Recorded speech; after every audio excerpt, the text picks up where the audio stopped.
할렐루야. 오늘은 마태복음 14장 말씀 통해 은혜를 나누게 합니다. 세 가지 주제.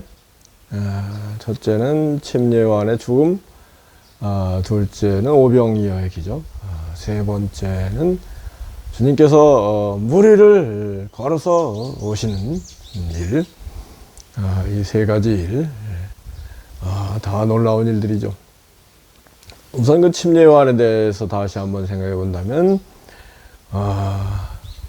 신약성경 사복음서 가운데 주님 다음으로 상세히 기록된 인물이 바로 침례요한 아니겠습니까?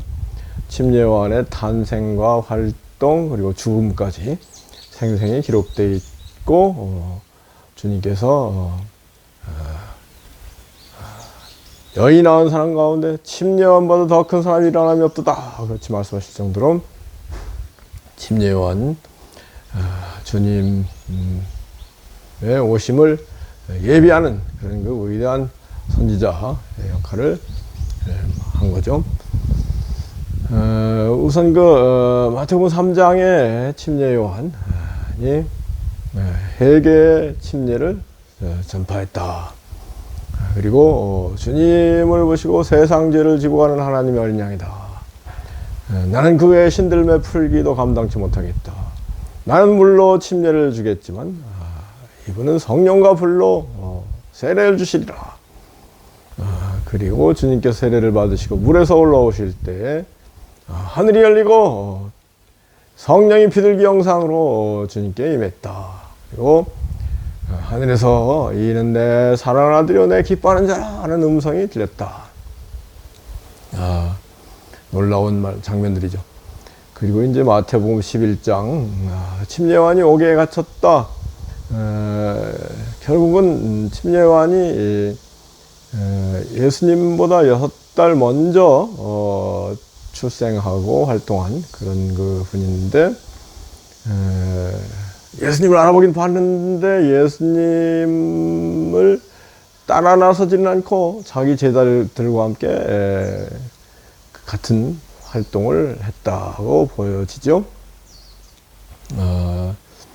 그러면서 이제 침례요한이 헤롯 왕의 잘못, 동생의 아내를 취해서 사는 일을 탄핵을 하다가 감옥에 갇혔죠.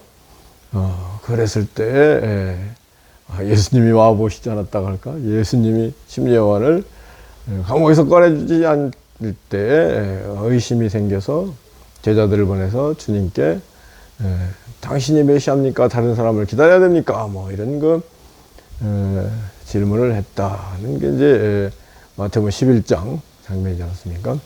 12사장에 드디어 헤롯 왕이 자신을 탄핵하는 그 침례요한을 감옥에 가뒀지만은 차마 죽이지 못하고 있었는데, 동생의 아내였다가 자기의 아내가 된 헤로디아가 그 헤롯 왕의 생일이었던가요? 그 딸이 춤을 추게 했다. 그 춤추는 것을 보고 너가 원하는 거라면 나라의 절반이라도 주겠다 맹세했죠. 그래서 그 솔로메 그라는 그 여자애가 그 어머니한테 가서 뭘 달라고 할까요? 그러자 그 침례요한의 목을 달라고 해라. 아주 뭐 나쁜 여자애. 아이고, 그래가지고 침례요한을 목을 잘라서 소반 위에다가 이 헤로디아한테 갖다 주었다. 끔찍한 일. 그 인류 역사가 지금은 굉장히 휴먼 라이트, 인권 의식이 강화되고 생명의 귀중함이 뭐랄까요? 최고의 가치로 인권 가운데 기본적 기본권 가운데 생명권이야말로 최고의 귀중한 기본적 인권 아니겠습니까? 그런 차원에서 생명이 얼마나 귀중한지 민주주의 사회에서는 다 최고의 귀중한 생명으로 생각을 하는데요. 근데 이제 지금도 독재, 전제, 전체주의 국가에서는 사람 생명을 파리 목숨처럼 생각하는 거죠. 뭐 독재자들, 최고 권력자들, 무력을 기반으로 해서 통치하고 있는 사람들은 자기 권력을 최대한 행사해 가지고 자기 권력에 반기를 들 기미가 있기만 해도 다 죽여버리는 그런 상황이잖아요. 그 캄보디아의 훈센이라는 사람이 이제 40년을 집권했다던가요. 캄보디아가 이제 폴포트 공산 세력이 킬링필드, 당시 캄보디아 인구의 3분의 1을 죽였다는 거 아니에요? 공산주의 자인 폴포트가 정권을 장악하고 부르주아적인 사람들 씨를 말린다 해가지고 수백만 명을 죽였는데, 그때 이제 샤르트르, 프랑스의 유명한 무신론적 실존주의자죠. 이 사람이 폴포트를 지지했다든가. 이게 무신론, 참 문제예요. 그런 얘기 들어보셨어요? 하나님이 없다면 인간이 무엇이든 할 수 있다. 하나님이 모든 것이 우연이니 인간이 못할 게 뭐냐, 무슨 악을 범해도 상관없다, 그런 얘기죠. 하나님이 계시다면 인간이 할 수 없는 일들이 너무나 많아지는 건데요. 그래서 인간의 양심 가운데 우리가 모든 것을 다 할 수는 없다, 이런 마음이 있는 자체가 하나님이 계시다는 증거로 볼 수 있다는 거죠. 근데 이제 사악한 사람, 양심이 화인 맞은 사람들은 그렇게까지 가는 것인데, 침례요한이 비참한 죽음을 마쳤다. 죽음으로 인생을 마쳤다고 하겠습니다. 그랬을 때 이제 그런 얘기들 하는 사람들이 있더라고요. 침례요한이 예수님을 알아봤다면 자기 제자들과 함께 예수님을 따라 나섰어야 되는데 그렇게 안 하고 나름대로 또 세력을 형성을 하고 있다가, 침례요한은 하여튼 메시아 관념을 이런 천국 영생, 영적인 메시아 관념이 아니라 다윗 왕과 같이 이스라엘을 독립시킬 그런 메시아를 기다렸는데, 그러기 때문에 헤롯 왕, 분봉왕 헤롯 왕을 탄핵하고 자기가 한번 직접 나서서 다윗이 되려고는 하진 못했죠. 왜냐하면 예수가 다윗이 되기를 바랬는데 그랬다는 거죠. 그래서 예수님을 반만 알아봤다, 그런 얘기를 하는 게 맞는 것 같습니다. 그리고 또 성격이 불같아가지고 헤롯 왕의 잘못을 탄핵하다가 감옥에 갇히고 비참한 죽음을 맞았는데, 그렇게 하지 않고 예수님을 따라서 함께 활동하면서 예수님의 제자가 되었다면 얼마나 좋았을까, 그런 얘기들을 하더라고요.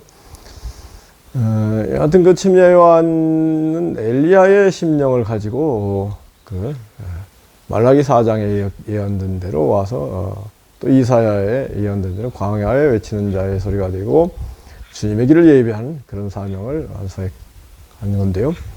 그러니까 각자 보면은 각자의 인생 가운데 할 일이 있다고 할까요? 또 각자 인생에 한계가 또 있다는 걸 우리가 여기서도 알 수 있죠.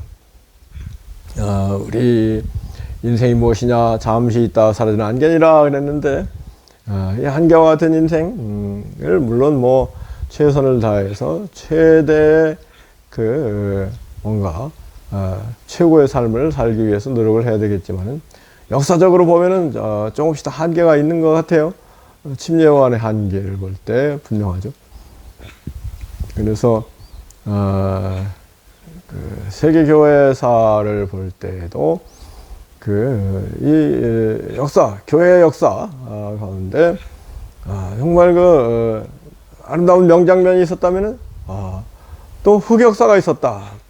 그랬을 때에 우리가 복음을 전하는 데 있어서 교회 역사가 펼쳐지는 데 있어서 안팎으로 이 사탄 마귀의 해방이 있잖아요, 그죠? 위로부터는 성령이 오시고 예수님이 우리를 도와주시지만은 이 땅에서는 안팎으로 기독교를 반대하는 사람들 세력들이 기독교를 핍박하고 우리 안에도 또 이기심, 욕심, 게으름, 나태, 불성실, 불충 이런 것들이 또 우리를 방해하지 않습니까? 근데 이 모든 것을 극복하는 길은 결국은 더욱더 성령님을 의지하고 고린도전서 1장에 있듯이 하나님이 예수를 통해서 자기를 사랑하는 자들과 예비한 모든 것은 눈으로 보지 못하고 귀로 듣지 못하고 마음을 생각지 못하였다. 그러나 성령이 이 모든 것을 우리가 알리시니 성령은 하나님의 모든 것, 하나님의 깊은 것도 통달하는지라. 아멘이죠. 자꾸 성령님과 깊은 관계를 맺어가고, 성령님과 깊은 관계를 맺어가면 어떻게 됐습니까? 성령님의 음성을 들을 때 감사하고 순종하고 그래야 성령님이 더 기뻐하시고 더 충만하시고 더 깊은 관계로 나가는 거 아니겠습니까? 성령님의 임재 또 음성을 들으면서도 성령을 무시해버리면 성령이 소멸된다. 그런 성령을 소멸치 말라, 술 취하지 말라, 방탕한 것이다. 오직 성령의 충만을 받으라. 그렇게 에베소서 말씀이잖아요. 성령님과 깊은 관계를 맺고 지금 현재 시간과 공간 가운데 내가 할 수 있는 최선이 무엇이냐, 이거를 늘 생각하고 실행에 옮기는, 저는요 절대 실행에 옮기는 게 중요하다고 생각합니다. 생각만 하고 좋은 생각만 하고 그친다? 그런 걸 뭐라고 해요? 공연불이라고 하는 겁니다. 실제로 실천에 옮길 때에 생생히 하나님 살아계신 나의 아버지가 되시고 예수님 나를 지금도 도와주시고 성령을 보내시고 성령님 내 속에 생생히 역사하시고 또 성령 안에서 의와 기쁨과 평화의 천국을 체험하게 하시고 도와주시는 체험. 이 세상을 탈출하고 초월하는 일들이 성령 안에서 이루어지는데 누구에게 그런 일이 일어나요? 관념적으로 믿습니다 한다고 절대 잘 안 됩니다. 그럴 수도 있겠지만, 그런데 제 경험상으로는 주님 말씀을 마음에 잘 새기고 순종하고 실천에 옮길 때 주야 기도할 때 막 찬송가를 외워서 부를 때 그 다음에 전도할 때 봉사할 때 가까이 하나님의 임재 성령의 충만함을 체험하거든요.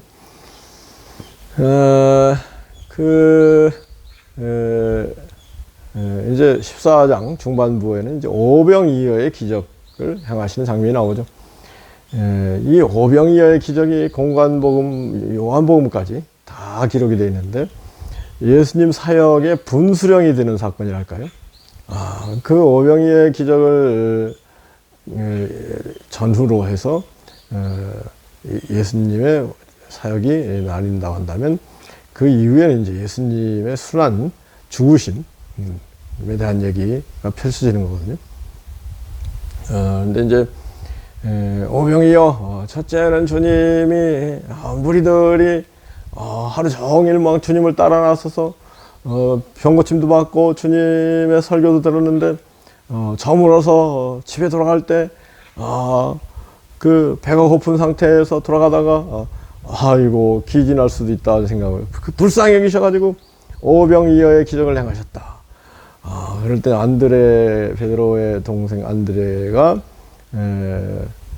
작은 떡 5개 생선 2마리 가져왔을 때 주님께서 기도하시고 사람들을 앉히시고 5,000명 어린이와 여자들을 제외한 남자만 성인 남자만 5천 명을 먹이셨다. 어마어마한 사람들이 따라온, 2만 명 가까이 사람들이 따라온 거 같잖아요. 어마어마하게 먹이신 건데, 그리고도 남아서 12광줄이 가득히 남은 것을 거뒀다. 뭐 이런 기록이 있잖아요. 우리 주님.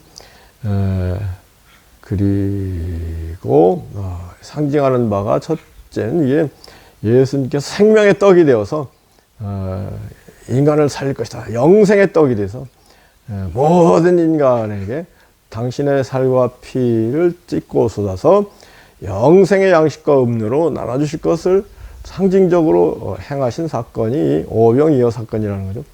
그게 좀 더 뭐랄까요, 클리어하게, 선명하게 설명되고 있는 게 이제 요한복음 6장인데요. 그런데 이 주님이 하신 일, 병 고치시고 장애를 온전케 하시고 오병이어의 기적을 행하신 일, 이것 그 자체가 상징적인 의미가 더 크다고 생각합니다. 무슨 말씀이냐면은 예수님이 병을 고쳐주고 장애를 온전케 하고 오병이어의 기적을 해서 먹였지만 그 사람들이 그 영생을 얻거나 지금도 살아있습니까? 그 사람도 다 죽고 말지 않았습니까? 그래서 땅의 일, 주님이 하신 땅의 일도 천국의 일의 그 상징이다. 그런 것을 우리가 알아야 되겠죠. 그래서 이 땅에 뭐 어마어마한 일들이 많이 있지만 다 지나가는 거 아니겠습니까? 어느 임금이 학자들한테, 야, 내가 꼭 기억해야 될 교훈을, 책을 써와라. 그러니까 책을 한 권을 써왔다던가요? 야, 이렇게 긴 책을 언제 내가 읽냐? 그러니까 줄여라. 그러니까 30페이지로 줄였다는 거예요. 30페이지? 야, 이것도 너무 많다. 그러니까 한 문장이 뭐냐? 한 문장이. 모든 것이 지나갑니다. 이 또한 지나가리라. 모든 것이 지나갑니다. 그래서 그것을 써놓고, 결국은 나도 죽고 말고 모든 것이 지나갈 것이다. 땅의 일이라는 건요, 다 순간적이고, 일시적이고, 다 지나가는 것이죠. 이거를 깨닫고 있는 사람이 지혜로운 사람인데요. 근데 이제, 보이지 않는 세계, 하늘로 상징되는, 표현되는 천상의 세계, 신령한 세계, 스피리추얼 세계, 영의 세계. 이 보이지 않는 세계는 영원한 것이거든요. 그런데 이제 보이지 않는 세계와 의 주인이 하나님, 예수님, 성령님인데, 이 보이지 않는 세계의 성부, 성자, 성령님과 늘 교통을 하다 보면은, 이 보이지 않는 세계에 천국이 있구나. 이것을 확실히 생생히 믿고 깨닫고 그 세계를 사모하고, 그러면서 이제 영생을 앞당겨 살게 된다고 할까요? 영생을 앞당겨 살면, 이미 영생을 살았으면 더 살고 있으면 죽음이 겁이 나겠습니까? 그래서 보이지 않는 세계. 사도 바울도 고린도 후서 4장이죠. 우리가 낙심하지 않는다. 우리의 겉사람을 부패해도 우리의 속사람 날로 새롭다. 그러므로 낙심하지 아니하느니 우리 바라는 것은 보이는 것이 아니요 보이지 않는 것이, 보이는 것은 잠깐이나 보이지 않는 것은 영원함이라 그러지 않습니까? 그래서 이 보이지 않는 신령한 세계가 절대로 멀리 있지 않고 가까이 있다. 우리가 영의 눈이 뜨이는 순간 보이지 않는 세계 천국이 열리는 거 아니겠습니까? 하나님, 예수님, 성령님과 교통이 이루어지는 거 아니겠습니까? 이러한 정말 이 보이지 않는 세계가 또 나중에 영의 눈으로 또 볼 수 있는 건데, 이 땅에 화초 아름다운 산들, 나무들 이런 거를 볼 때, 이 보이는 결국은 땅의 모든 것들이 그림자, 천국의 그림자일 수 있거든요. 그렇다면 실체인 천국은 얼마나 아름답겠는가? 아멘이죠. 이 세상 살아가면서 주님을 위해서 이렇게 수고하고 헌신하는데 본전이 있을 것인가? 선교사님들이 그런다는데, 천국에 눈을 뜨는 순간 본전 다 찾았다. 아니, 본전은 천배 만배 찾았네. 그럴 때가 오는 거 아닐까요? 여하튼 주님께 헌신 충성을 다할 때 그 하는 정도 비례해서 보이지 않는 세계에 하나님, 예수님, 성령님, 영생 천국이 영의 눈으로 보여진다, 체험된다. 아멘이죠. 눈으로 본다 그러는데 그보다 더 중요한 건 뭐 다들 뭐 체험 만져본다, 뭐 들어본다, 뭐 체험을 뭐 본다를 붙여서 하는 건데, 우리나라 사람들은 그 체험, 영의 눈이 떠가지고 하나님을 본다. 아멘이죠. 예수님을 본다, 성령님을, 천국을 본다. 그런 축복이 우리에게 펼쳐지기 원합니다. 그리고 이제 세 번째 장면은 예수님이 그 무리들을 다 이렇게 잘 가라고 보내시는 동안에 제자들에게 배 타고 건너편으로 가라 그러셨어요. 예수님이 큰 모습, 제일 큰 모습이신 거예요. 교회 일하는 사람들은 언제든지 내가 제일 큰 모습이다 생각하고 모든 일들, 마무리하는 일들, 그 모습, 큰 모습이 이렇게 다 사실 또 챙기고 그러잖아요. 그러고 나서 주님이 무리를 걸어서 제자들 배에 왔을 때 한밤중이니 이제 큰일 났다, 유령이 나타났다, 유령이 나타나면 배가 뒤집힌다고 하는데, 그 속설 있는데 벌벌 떠는데 내니 두려워 말라. 주님 그렇게 말씀하시니까 베드로가 주시 얻은 나를 무리를 걸으라고 하소서. 그러니까 걸어 나와라. 배에서 나와서 걸을 때 바람과 파도가 밀려오는 걸 보고 무서워서 주님 나 죽어요, 살려줘요. 그러니까 주님 손잡고 배 위에 오르시면서 야, 믿음이 작은 자야, 왜 의심하였느냐. 정말 중요한 말씀. 이 14장의 요절 중에 요절은 믿음이 작은 자여 왜 의심하였느냐, 내니 두려워 말라. 이런 말씀이 정말 좋은 말씀. 이 세상, 인생이라는 게 그런 얘기 하잖아요.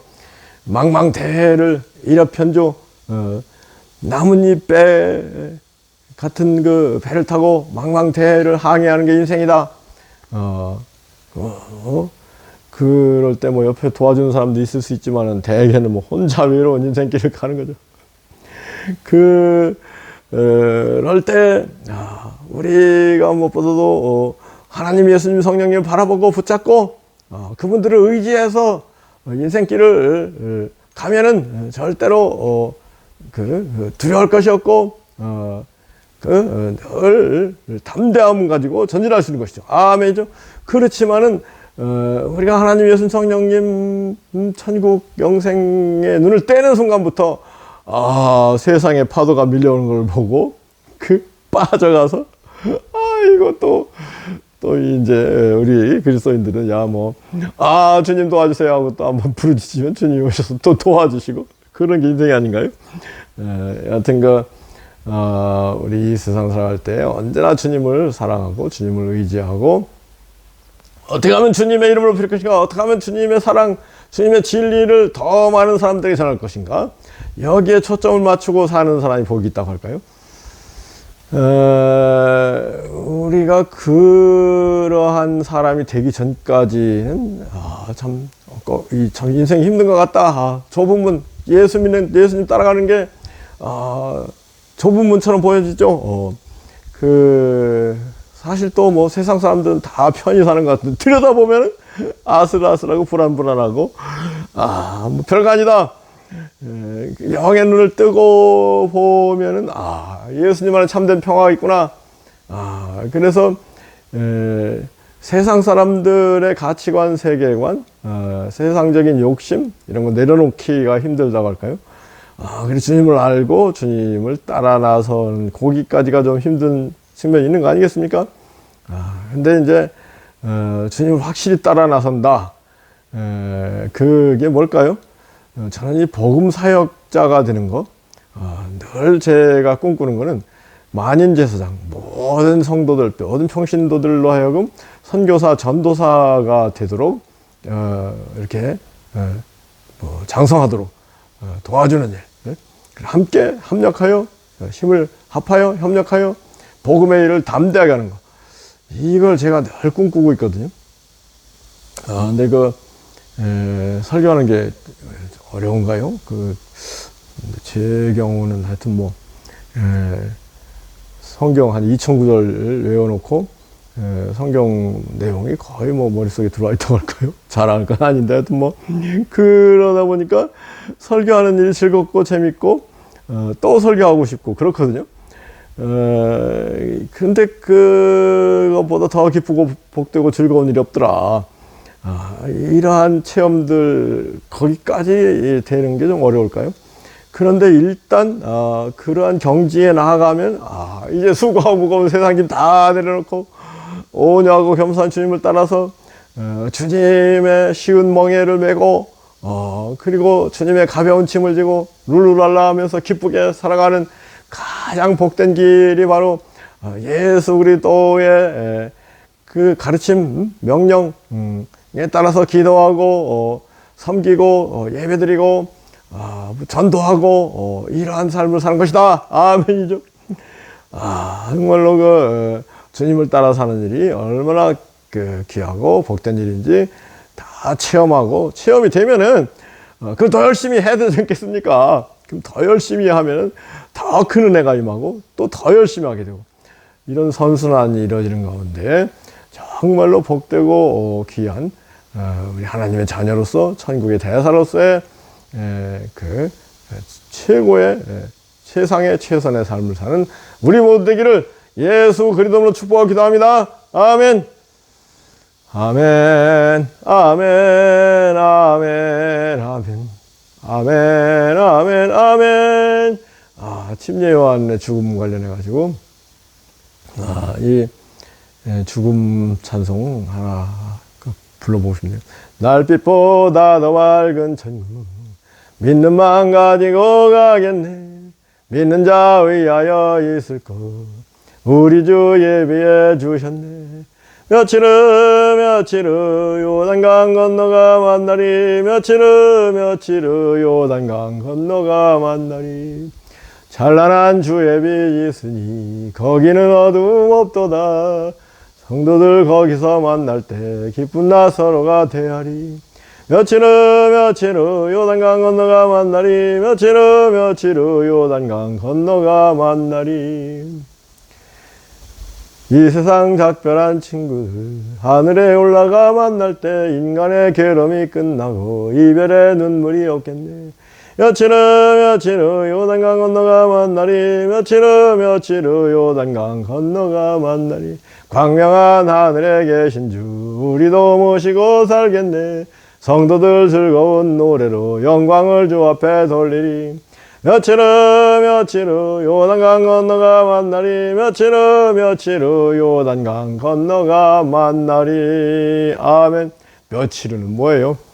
지금 당장 성령 충만한 가운데 이 세상을 탈출하고 초월하면은, 우리 하나님 예수님 성령님 또 앞서간 믿음의 선배들을 다 만나는 그런 놀라운 영적인 삶이 우리 앞에 펼쳐지기를 다시 한번 예수 그리스도로 축복하기도 합니다. 아멘.